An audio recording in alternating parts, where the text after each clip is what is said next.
اعوذ باللہ من الشیطان الرجیم بسم اللہ الرحمن الرحیم۔ اللہ پاک کا یہ خصوصی کرم ہے کہ اللہ پاک نے ہمیں نبی پاک صلی اللہ علیہ وآلہ وسلم کا امتی بنایا۔ اسلام صرف پوجا پاٹ کا مذہب نہیں ہے، یہ ایک مکمل ضابطہ حیات ہے۔ جلوت، خلوت، معیشت، سماجی معاملات، سیاست، عمرانی مسائل، غرض یہ کہ زندگی کے ہر شعبہ میں اسلام ہماری رہنمائی کرتا ہے۔ ہمارا المیہ اس وقت یہ ہے کہ ہمارے یہاں قرآن و سنت کا جو نظام ہے وہ نافذ نہیں ہو سکا، حالانکہ اس مملکت خداداد پاکستان کو جب وجود میں لایا جا رہا تھا، اللہ پاک کے فضل و کرم سے اور نبی پاک صلی اللہ علیہ وآلہ وسلم کے حکم سے یہ نظریاتی مملکت پاکستان وجود میں آئی۔ لیکن یہاں پر 7 دہائیاں گزر گئی، نبی پاک صلی اللہ علیہ وآلہ وسلم کا لایا ہوا نظام نافذ نہیں ہو سکا، جس کا نتیجہ ہم دیکھتے ہیں بے چینی ہے، ہیجان انگیزی ہے، اور سب سے بڑا المیہ یہ ہوا کہ حلال و حرام میں فرق ختم ہو گیا۔ سوشل سٹیٹس کے لیے، پیسہ، دولت، شان و شوکت کے لیے وہ جو حدود و قیود، جو لیمیٹیشنز ہمارا دین ہمیں سکھاتا ہے، اس سے ہم ماورا ہوتے چلے گئے۔ ایک وقت تھا کہ لوگ ایسے لوگوں سے دور رہتے تھے، ایسے لوگوں کا بائیکاٹ کر دیتے تھے جن کے متعلق پتہ چلتا تھا کہ یہ حرام کی کمائی کھانے والے لوگ ہیں۔ اور موجودہ صورتحال یہ ہے کہ لوگ ڈھونڈتے ہیں کہ امیر ہونا چاہیے، آمدنی جیسی مرضی ہے اس کے ساتھ قرابت داری کرتے ہیں، رشتہ داری کرتے ہیں۔ گویا کہ وہ کرائیٹیریا، وہ معیار جو نبی پاک صلی اللہ علیہ وآلہ وسلم نے ہمیں قرآن پاک کی صورت میں ہمیں دیا، نبی پاک صلی اللہ علیہ وآلہ وسلم کی جو ہمارے لیے کوڈ آف لائف تھا، قرآن جو انہوں نے ہمیں دیا، بجائے اس کے کہ ہم اس کے اوپر عمل پیرا ہوتے، ہم نے ہر وہ کام کیا جس سے ہمارا رب اور ہمارے نبی پاک صلی اللہ علیہ وآلہ وسلم نے ہمیں روکا۔ سورہ نساء کی آیت نمبر 10 میں اللہ پاک ارشاد فرماتا ہے، بے شک جو لوگ یتیموں کا مال ناحق کھاتے ہیں وہ اپنے پیٹ آگ سے بھرتے ہیں اور عنقریب آگ میں داخل ہوں گے۔ یہ میں اس لیے عرض کر رہا ہوں کہ سورہ نساء میں پورا جو نظام ہے وراثت کا مسلمانوں کا وہ بیان کیا گیا ہے۔ کھول کھول کر میرے رب نے ایک ایک چیز بیان کر دی ہے کہ اگر کوئی شخص فوت ہو جاتا ہے تو اس کے وارثان کو کس طریقے سے اس کی وراثت، اس کا ترکہ جو ہے تقسیم کیا جائے گا۔ لیکن ہمارے معاشرے میں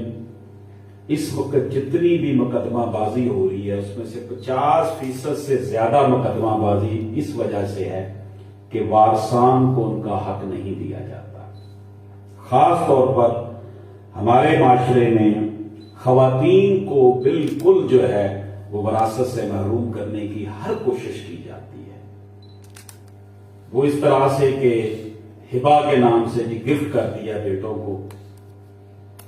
تملیک کے نام پر، یا ان کے نام انتقال کروا دیا جاتا ہے پراپرٹی کا، جی اس نے بیٹوں کو دے دیا ہے، لیکن بیٹیوں کو محروم کرنے کے لیے یہ ساری جو ہے نا وہ کارستانیاں کی جاتی ہیں،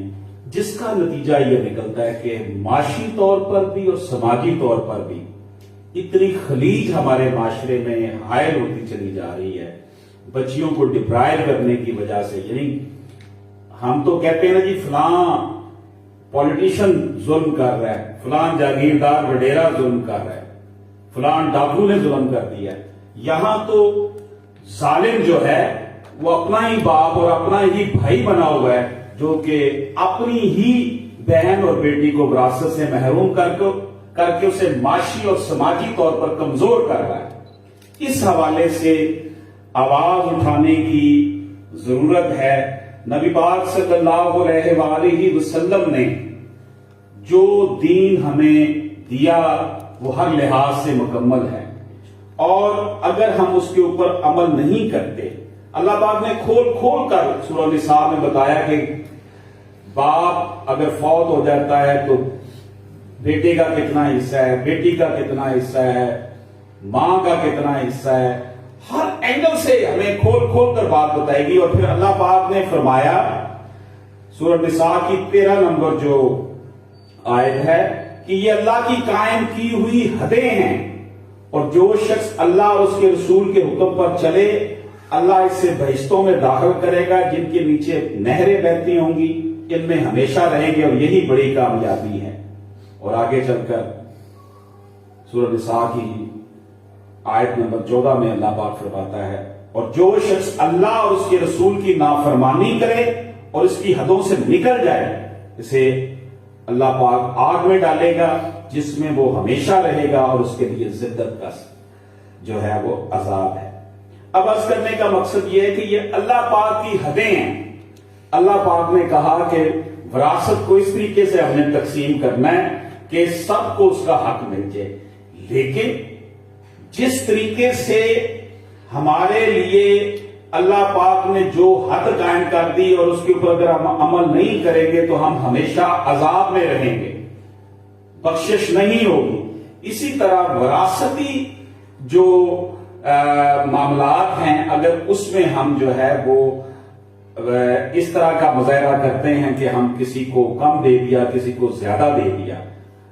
میں یہ نہیں کہتا کہ صرف بیٹیوں کے ساتھ ہی ایسا ہوتا ہے، بعض اوقات بیٹوں کے ساتھ بھی ڈسکریمنیشن کر دی جاتی ہے، لیکن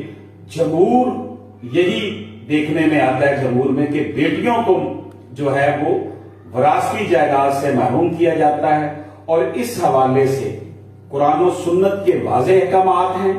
اسلامی شریعت واضح طور پر ہمیں قرآن کھول کر بتا رہا ہے کہ کس کا کتنا حصہ ہے.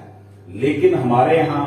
ہم جو عدالتیں ہیں وہ بھانج ہو چکی ہیں، ظلم کا نظام ہے. 30 40 سال یہاں پر مقدمات چلتے ہیں، لوگ جو ہے وہ ڈسہارٹ ہو جاتے ہیں اور عدالتوں کا رخ کرنے کی بجائے صبر شکر کر کے بیٹھ جاتے ہیں، جس کی وجہ سے ظالموں کو جو ہے نا اور ظلم کرنے کی جو ہے نا ان کو جو ہے نا ایک قسم کی اپریسیشن مل جاتی ہے کہ ٹھیک ہے کچھ بھی نہیں ہونا، جو مرضی کر لو. ہمارے معاشرے میں جب تک یہ اس طرح کا اتنا بڑا ظلم ختم نہیں ہوگا کیسے رحمتیں اس معاشرے میں آ سکتی ہیں کہ ہم اللہ کی حدود کی جو ہے وہ نافرمانی کر رہے ہیں. نماز ضرور پڑھیں، فرض ہے، روزہ بھی فرض ہے، حج بھی فرض ہے، زکوٰۃ بھی فرض ہے، سارا کچھ اپنی جگہ پر ہے. لیکن جب ہمارے لین دین کے معاملات ہیں، اصل معاملات سے انسان پہچانا جاتا ہے جب اس نے لینا دینا ہو، تو لینے دینے کے معاملے میں اپنا ہی باپ، اپنا ہی بھائی جو ہے وہ اپنی ہی بیٹی پر، اپنی ہی بہن پر ظلم کرتا ہے. اور اس حوالے سے آواز اٹھانے والے بہت کم لوگ ہیں جو اتنے اہم مسئلے کے اوپر آواز اٹھاتے ہیں. حکمران تو یہی چاہتے ہیں کہ ہمارے معاشرے میں جو نفسا نفسی کا عالم ہو اور ان کو وہ اپنی آرام سے حکومت کرتے رہیں اور لوگ آپس میں لڑتے مرتے رہیں. اگر انصاف ملنا شروع ہو جائے، اگر نظام مصطفیٰ کا نفاذ ہو جائے، اللہ کا دیا ہوا نظام نافذ ہو جائے تو ڈیفینیٹلی عام آدمی جو ہے وہ سکون کا سانس لے گا. یہ پاکستان اسی لیے بنایا گیا تھا کہ یہ اسلام کی لیبارٹری ہوگی، یہاں پر قرآن و سنت کے مطابق لوگ اپنی زندگی بسر کریں گے، لوگوں کو انصاف ملے گا. لیکن میں یہ دیکھتا ہوں کہ یہ ظلم روا رکھا جا رہا ہے کہ بچیوں کو وراثت میں، بیٹیوں کو وراثت سے محروم کر دیا جاتا ہے. اور اس میں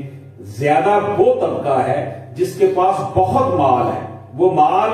ان کو اتنا اس نے اندھا کر رکھا ہے کہ وہ کہتے ہیں کہ یہ ختم ہو جائے گا، کم ہو جائے گا، اس لیے ہم نے بیٹوں میں ہی رہے، ہماری نسل میں رہے، بیٹیوں میں نہ جائے، بیٹیاں جو ہیں وہ تو دوسرے خاندان میں چلی گئی۔ اسلام کا جو تقسیم دولت کا کانسیپٹ ہے، اسلام کا جو کنسنٹریشن آف ویلتھ کو ختم کرنے کا کانسیپٹ ہے کہ اسلام ارتکاز دولت کی نفی کرتا ہے۔ اسلام کہتا ہے کہ آپ دینے سے مال بڑھتا ہے، اس کے لیے زکوٰۃ کو بطور مالیاتی پالیسی استعمال کیا جاتا ہے کہ زکوٰۃ دینے سے مال بڑھتا ہے، اور ایک معاشیات کا ایک طالب علم ہونے کی حیثیت سے، قانون کا ایک طالب علم ہونے کی حیثیت سے میں یہ عرض کروں کہ جب ہم خیرات کرتے ہیں، جب ہم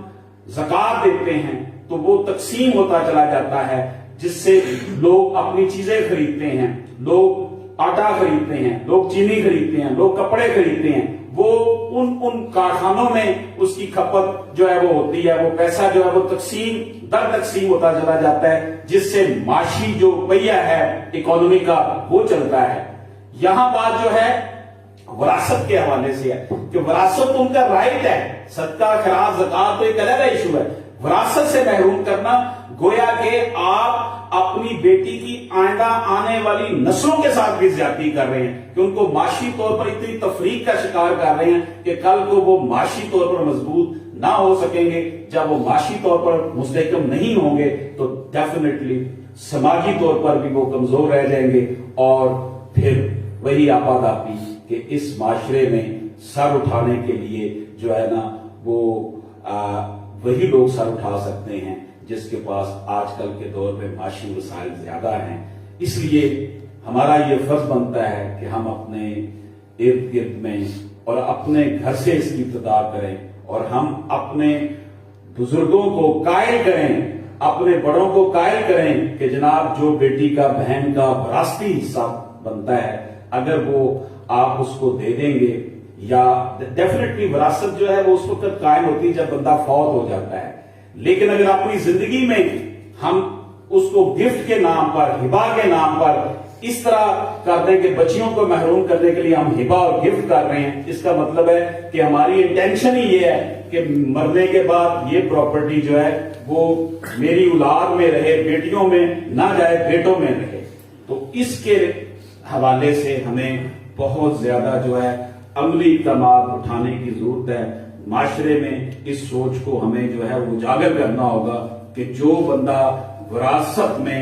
اپنے بیٹیوں اور بیٹوں کے درمیان تفریق کرتا ہے گویا کہ وہ اپنی جو ہے وہ اللہ پاک کی حد کو توڑتا ہے۔ اللہ پاک ہم سب کا ہمیں ناصر ہو۔